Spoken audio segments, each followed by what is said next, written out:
Ladies and gentlemen, Xanımlar və cənablar, for many years, I spoke from uzun this illər podium ərzində about mən bu kürsüdən aggression, Azərbaycana qarşı törədilmiş təcavüz, and işğal injustice və ədalətsizlik experienced faciələri by barədə Azerbaijan. danışmışam. Today, I Bugün will speak isə about our long qələbə road və sülhə aparan uzun yolumuzdan, Azərbaycan tarixində yeni dövrdən, about how we managed vətən azadlığı müharibəsi ilə işğala necə son qoyulduğundan, how we won peace sülhü by political siyasi vasitələrlə necə təmin etməyimizdən danışacağam. 30 ilə yaxın müddətdə Azərbaycanın suveren ərazisinin təqribən 20% Ermənistanın hərbi işğalı altında qaldı. Ermənistanın həyata keçirdiyi etnik təmizləmə siyasəti və hərbi cinayətlər nəticəsində 1 milyon Azərbaycanlı öz yurt yuvasından didərgin salındı. Onların fundamental insan hüquqları kobud şəkildə pozuldu. Birləşmiş Millətlər Təşkilatının Təhlükəsizlik Şurasının 93-cü ildə qəbul etdiyi 4 qətnamədə Ermənistan silahlı qüvvələrinin işğal olunmuş ərazilərdən dərhal tam və qeyri-şərtsiz çıxarılması tələb olundu. Təəssüf ki, bu qətnamələr heç vaxt icra olunmadı. Ermənistan beynəlxalq ictimaiyyət tərəfindən heç bir sanksiyaya məruz qalmadığı üçün qətnamələrə nümayişkarənə şəkildə məhəl qoymadı. 1992-ci ildə münaqişənin həlli üçün təsis edilmiş ATƏT-in Minsk qrupu isə öz missiyasını yerinə yetirə bilmədi. Onun həmzədriləri beynəlxalq hüquq norma və prinsiplərini təmin etmək əvəzinə status quo-nu qoruyub saxlamağa və münaqişənin dondurulmasına çalışdılar. 2020-ci ildə 30 ilə yaxın müddətdə davam edən səmərəsiz danışıqlardan sonra Azərbaycan BMT-nin nizamnaməsinin 51-ci maddəsinə uyğun olaraq özünü müdafiə hüququndan istifadə etməyə məcbur oldu. Ermənistan müharibə zamanı şəhərlərimizə və kəndlərimizə balistik raketlər atdı, onları kasetli mərmilərlə bombaladı, 100-dən çox günahsız mülki vətəndaşımızı qətlə yetirdi. Azərbaycan isə müharibəni beynəlxalq humanitar hüquqa tam riayət etməklə apardı. Biz mülki şəxslərin mühafizəsini təmin etdik. Qeyri-hərbi infrastrukturu hədəf almaqdan çəkindik. 44 günlük vətən müharibəsi zamanı silahlı qüvvələrimiz işğal altındakı əraziləri azad etdi və Azərbaycanın ərazi bütövlüyünü beynəlxalq hüquqa və BMT-nin Təhlükəsizlik Şurasının müvafiq qətnamələrinə uyğun olaraq bərpa etdi. 10 noyabr 2020-ci il Ermənistanın kapitulyasiya və təqribən 30 ilə yaxın işğaldan sonra Azərbaycan ərazi bütövlüyünün bərpası kimi tarixə düşdü. Azərbaycan zəfər müharibəsindən dərhal sonra ərazi bütövlüyü və suverenliyin qarşılıqlı şəkildə tanınması əsasında Ermənistanla münasibətlərdə yeni səhifə açmağa hazır olduğunu bəyan etdi. Biz beynəlxalq hüquqa əsaslanan 5 təməl prinsip irəli sürdük. Sülh müqaviləsi layihəsini təqdim etdik. Daha sonra layihə mətni üzrə 2022-ci ilin oktyabrından 2025-ci ilin yayına qədər davam edən danışıqlar prosesi bizim təşəbbüsümüzlə başladı. Müxtəlif təxribatlara baxmayaraq, danışıqlar yalnız iki tərəfli əsasda aparıldığına, hər hansı bir kənar müdaxilə olmadığına görə müsbət nəticələr verdi.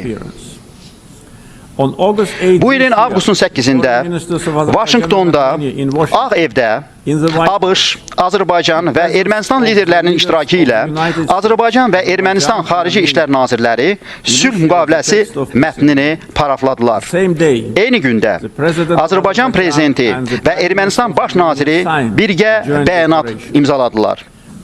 ABŞ Prezidenti Donald Trump da buna şahid qismində imza atdı. Bundan əlavə, Azərbaycan və Ermənistan artıq sülh prosesinə aidiyyəti olmayan köhnəlmiş mexanizm kimi ATƏT-in Minsk qrupunun və əlaqədar strukturlarının bağlanması üçün birgə müraciət ünvaladılar. Beləliklə, 1 sentyabr tarixində ATƏT bu strukturların bir dəfəlik bağlanması barədə qərar qəbul etdi. Regional bağlantılar davamlı sülh istiqamətində baxışlarımızın əsasını təşkil edir. Vaşinqton sammitinin mühüm nəticələrindən biri də Zəngəzur dəhlizindən maneəsiz keçidi təmin edəcək və regional bağlantıları möhkəmləndirəcək beynəlxalq sülh və rifah naminə Trump marşrutudur. The recent Washington Summit Vaşinqton sammiti həmçinin Azərbaycan-ABŞ münasibətlərində yeni mərhələnin başlanmasına işarədir. Azərbaycanla Birləşmiş Ştatlar arasında strateji tərəfdaşlıq xartiyasının hazırlanması məqsədi ilə strateji işçi qrupunun yaradılması haqqında iki hökumət arasında anlaşma memorandumunu Prezident Donald Trump ilə birgə imzaladıq. Bu, siyasi, iqtisadi, enerji, regional bağlantılar, müdafiə, təhlükəsizlik və digər sahələrdə tərəfdaşlıq üçün yeni üfüqlər açır.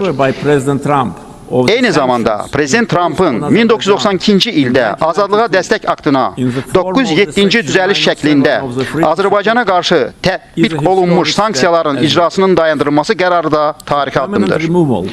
ABŞ Konqresinin 907-ci düzəlişi bir dəfəlik ləğv etməsi iki tərəfli standartların mirasına son qoymaqla Azərbaycanın qlobal təhlükəsizlik və sabitliyə töhfə verdiyi bir dövrdə etimad və əməkdaşlığı möhkəmləndirərdi. Ümumilikdə, avqust ayında ABŞ-a səfərim zamanı əldə edilmiş razılaşmalar tarixi əhəmiyyət daşıyır. Azərbaycan-ABŞ münasibətlərində yeni səhifə açdığına, münasibətləri strateji tərəfdaşlıq səviyyəsinə yüksəltmək qərarına və Azərbaycan ilə Ermənistan arasında sülh prosesinə dəstəyinə görə ABŞ prezidenti Donald Trump'a təşəkkür edirəm. Azərbaycan qələbədən dərhal sonra azad edilmiş ərazilərdə geniş miqyaslı bərpa proqramına start verdi. Ermənistan işğal dövründə yüzlərlə şəhər və kəndimizi yerlə yeksan etdi. 65 məscidi məqsədli şəkildə dağıtdı. Hərbi cinayətkarlar tərəfindən 30 ilə yaxın müddətdə idarə olunan Ermənistanın siyasəti bu idi. Biz isə yerlə bir edilmiş kənd və şəhərləri yenidən qururuq. Böyük qayıdış proqramı çərçivəsində artıq 50 mindən çox insan azad edilmiş torpaqlarda yaşayır, işləyir və təhsil alır. Post-münaqişə dövründə Azərbaycan qarşısında duran ən ağır humanitar problemlərdən biri də Ermənistanın işğalı dövrənində yerləşdirilmiş minaların yaratdığı təhlükədir. 2020-ci ilin noyabrından bu günə qədər 400-dən artıq Azərbaycanlı mülki şəxslər və hərbçilər mina partlayışı nəticəsində həlak olub və ya ağır yaralanıblar. Bu, geniş mina təhdidi köçkünlərin təhlükəsiz qayıdışına və bərpa layihələrinin həyata keçirilməsinə əngəl törədir. Eynilə, 1990-cı illərin əvvəllərindən etibarən Ermənistanın təcavüzü və işğalı zamanı itkin düşmüş 4000-ə yaxın Azərbaycanlının faciəli taleyi xüsusi diqqət və tədbir görülməsini tələb edir. Xanımlar və cənablar, qlobal çağırışlara gəldikdə biz inanırıq ki, cavab tədbirləri inklüziv, ədalətli və ümumbəşəri olmalıdır. Bir çox təşəbbüslərlə Azərbaycan qlobal çağırışlar qarşısında dayanıqlı həll variantlarının təşviqinə aydın sadiqliyini göstərdi. Ötən il iqlim fəaliyyəti, yaşıl keçid və maliyyəyə ədalətli çıxış məsələlərində mühüm nəticələr əldə etmiş COP29-a ev sahibliyi etməkdən Azərbaycan qürur durdu. COP29 sədri kimi bütün tərəflərin, xüsusən də inkişaf etməkdə olan ölkələrin səslərinin eşidilməsini təmin etməklə iddialı və tarazlı nəticələrə yönəlmiş danışıqlara rəhbərlik etdik. COP29-da qəbul edilmiş Bakı maliyyə hədəfi kimi də tanınan yeni kollektiv kəmiyyət hədəfi qlobal iqlim maliyyəsində tarixi mərhələdir. Bu öhdəlik 2035-ci ilə qədər inkişaf etmiş ölkələrin dövlət mənbələrindən inkişaf etməkdə olan ölkələrə illik 100 milyard ABŞ dolları məbləğində ilkin iqlim maliyyələşdirmə hədəfini hər il ən azı 300 milyard ABŞ dollarına çatdırmağı nəzərdə tutur. Azərbaycan həmçinin Paris sazişinin 6-cı maddəsinə uyğun olaraq karbon bazarları üçün uzun müddətdir gözlənilən çərçivəni uğurla yekunlaşdıraraq Paris sazişinin qəbulundan 9 il sonra onun tam fəaliyyətə başlanmasını təmin etdi. İqlim dəyişikliklərindən təsirlənən həssas icmalara vacib dəstək verən itki və zərərlərə cavab fondunun tam fəaliyyət göstərməsi üçün COP29-da bir neçə əsas saziş imzalandı. Yaşıl keçidə ciddi şəkildə sadiq qalmaqla yanaşı, qarşımızda real olmayan hədəflər qoymamalıyıq. Dünya bugün və yaxın gələcəkdə mədən yanacaqları olmadan yaşaya bilməz. Enerji təhlükəsizliyi, sülh, regional bağlantılar və iqtisadi inkişafla əlaqəlidir. Azərbaycan bu məqsədlərin qlobal səviyyədə irəliləməsində fəal rol oynamaqda davam edir. Azərbaycan bir çox ölkələrin enerji təhlükəsizliyinin təmin edilməsində özünü etibarlı və əvəz olunmaz tərəfdaş kimi təsdiqləyib. Şaxələndirilmiş neft və qaz kəmərləri vasitəsilə Xəzər regionunun beynəlxalq bazarlara birləşdirilməsində strateji rol oynayırıq. Hazırda biz 14 ölkəyə təbii qaz ixrac edirik. Bununla Azərbaycan boru kəməri vasitəsilə qaz təmin edən ölkələrin sırasında dünyada birinci yer tutur. Bu, Avropada və onun hüdudlarından kənarda enerji təhlükəsizliyinin təmin edilməsində və təchizat marşrutlarının şaxələndirilməsində bizim strateji rolumuzu əks etdirir. Bundan əlavə, son vaxtlar Azərbaycan və Suriya enerji təchizatı, infrastrukturun inkişafı və münaqişədən sonra yenidən qurma işlərinə diqqət yetirərək iki tərəfli tərəfdaşlığı gücləndiriblər. Bu ilin avqust ayından Azərbaycan Türkiyə üzərindən Suriyaya təbii qaz tədarük etməyə başlayıb və bununla da ölkənin elektrik enerjisi çatışmazlığını əhəmiyyətli dərəcədə azaldıb. Azərbaycan həmçinin günəş, külək və su elektrik enerjisi kimi bərpa olunan enerji mənbələrinə böyük sərmayələr cəlb edir. 2030-cu ilə qədər enerji istehsalımızın təxminən 40%-i bərpa olunan mənbələr hesabına təmin olunacaqdır. Şərq, qərb və şimal-cənub dəhlizləri kimi bağlantı layihələri ölkəmizdən keçir. 2022-ci ildən bəri orta dəhlizlə yük daşımalarda təqribən 90% artımın şahidi olmuşuq. Dəhliz boyu tranzit müddətləri əhəmiyyətli dərəcədə azalıb. Xəzərin ən böyük ticarət donanması yaxın illərdə gücü ildə 25 milyon tona çatacaq Ələt Beynəlxalq Ticarət Limanı, Bakı, Tbilisi, Qars dəmir yolu, 9 Beynəlxalq Hava Limanı, regionun ən böyük yük daşıma aviaşirkəti və digər amillər Azərbaycanı beynəlxalq nəqliyyat qovşaqlarından birinə çevirir. Rəqəmsal bağlantılar sahəsində əməkdaşlıq üçün böyük potensial mövcuddur. Azərbaycan rəqəmsal İpək yolu kimi əhəmiyyətli layihə vasitəsilə rəqəmsal transformasiya təşəbbüsünün irəlidədir. Bu layihəyə Azərbaycanın əsas regional rəqəmsal mərkəzə çevrilməsinə şərait yaradacaq, Xəzər dənizinin dibi ilə qabaqcıl fiber optik kabel şəbəkəsinin qurulması planları da daxildir. Azərbaycan neft və qaz sektorundan əlavə iqtisadiyyatının şaxələndirilməsinə, qeyri-neft sektorunun inkişafına, islahatlar və şəffaflıq vasitəsilə investisiya mühitinin yaxşılaşdırılmasına diqqət yetirməklə mühüm iqtisadi artıma nail olur.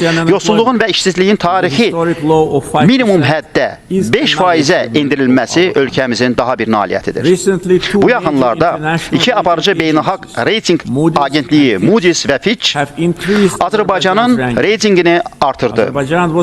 Çox güclü xarici balans, aşağı dövlət borcu və suveren fondun böyük aktivləri əsas güclü tərəflər kimi göstərilməklə Azərbaycana sərfəli investisiya dərəcəsi verildi. Bu, ölkəmizdə iqtisadi dayanıqlığın, güclü fiskal intizamın və əlverişli investisiya mühitinin səviyyəsini təsdiq edir. Xarici borcumuz ÜDM-in cəmi 6,5%-ni təşkil edir ki, bu da dünyada ən aşağı göstəricilərdən biridir. Azərbaycanın valyuta ehtiyatları xarici borcumuzdan təxminən 16 dəfə artıqdır.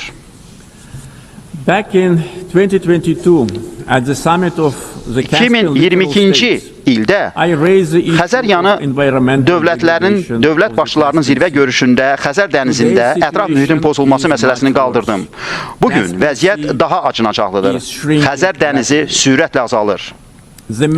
Əsas səbəb isə iqlim dəyişməsi deyil.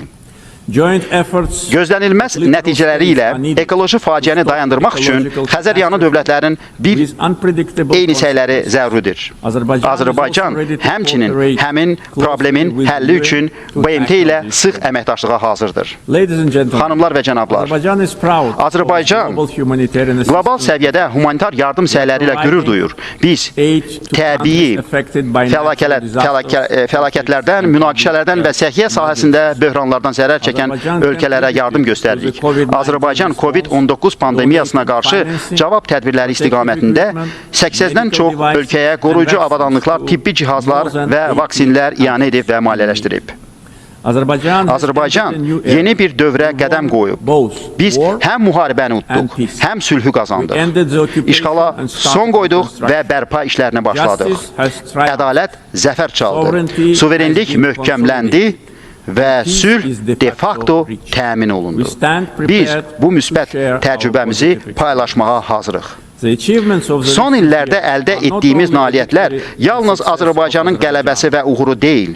Bu, həm də beynəlxalq hüququn sonda mütləq üstünlük təşkil etməsinin sübutudur.